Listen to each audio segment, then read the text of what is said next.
بالکل ضروري خبره کوم جی زمونږه په سواد په اډو کې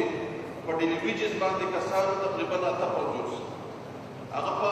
جولای کې ترمینیټ شوي دي خو د هغې باوجود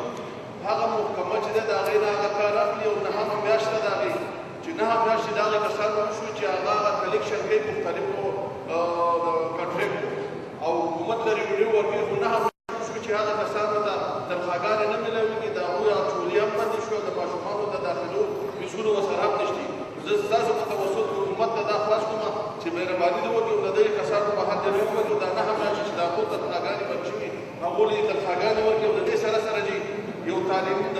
زمونږ چې دی د ایمرجنسۍ زمونږ د حکومت دعوه ده او د درې سببه دې وشو چې د سپاټ بورډ یو مسله د انتظامي او د ملازمینو په منځ کې روانه ده په سوشل میډیا او په اخباراتو کې راځي په یو بل باندې الزامات لګوي کرپشن او د افراطي زما ستاسو په توسط حکومت ته خواست دی چې مهرباني وکړي او د دې فوري نوټس واخیستی شي او دغه مسله دې حل کړی شي او درېیمه خبره چې زمونږ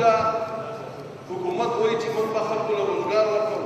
نو یو فلای اوور چې دی زما خیال سی ایم صاحب سره زه ملوشیم هغه وایي چې دا فلای اوور نشته خو بیا هم په اخباراتو کې راځي کانجو فلای اوور سیکنډ دی زما حکومت ته خواست دی چې د هغې نه تقریبا 30-35 هزار آبادي بالکل متاثره کېږي ټول کاروبار ختمېږي نو ستاسو په توسط کې حکومت ته خواست دی چې په